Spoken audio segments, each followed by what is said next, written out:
I mean, we're building upon something over here.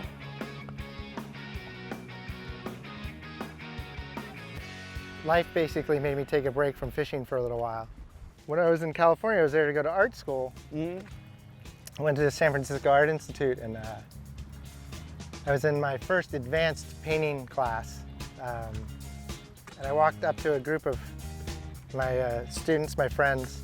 They were talking, and I missed the beginning of the conversation. And I guess they were talking about what artists they looked at and whatnot when they were younger that inspired them, basically their inspiration. But I missed that part, so when I walked up, my one friend just asked me, "So what's your inspiration?"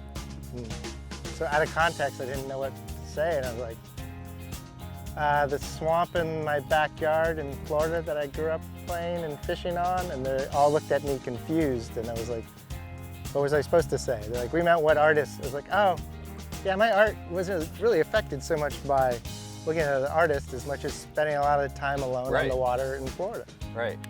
And so I describe it to people, especially anyone from the South, but Florida especially, is like, you look at my art and think about that moment right before a thunderstorm rolls in where the light changes, and the wind dies, and it smells different, and it just has this mood. I was like, that's what I try to do. Try to paint that. Oh, that's awesome. Yeah. Hey, I'm Ted Lincoln, local artist here in Florida. I happen to show all around the world, but based here out of Florida. Known for painting and doing some other mixed media stuff as well. And my first passion was fishing. Like, I grew up wanting to be a professional bass fisherman.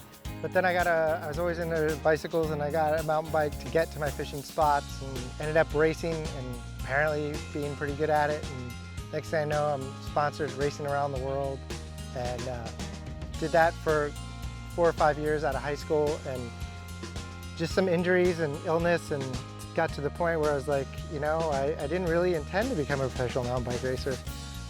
What I really want to be is a professional bass fisherman, but you know, I don't know how to do that, so I'll go to art school.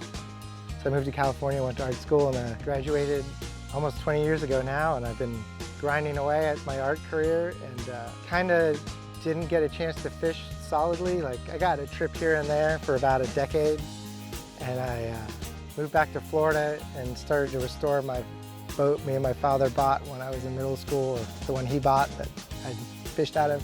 And it was one of those things that turned into a 5-year project to get it running. And as soon as I got it running, it was like, oh yeah, fishing. Sounds like Ted has just a ton of creative energy, and he just needs something to do, and he just has a lot of passions. It's pretty cool. Sounds like he's just an awesome guy.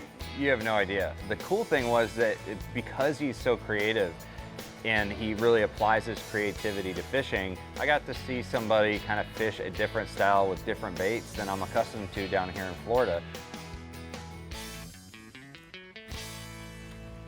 Got one. Got one? Swim jig. Nice, nice. As much as I love punching, I couldn't give up throwing a swim That's jig awesome, to the dude. grass. You had that gut feeling. Right on. On the board, finally.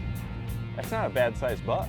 Oh, and it's good to see bucks in here. Yeah, finally got one in the boat. Dude, awesome. I just had a feeling like all this grass with the channel through it and by the pads and everything, yeah. The one's Great, cruising dude. around. Follow your gut. Follow your gut.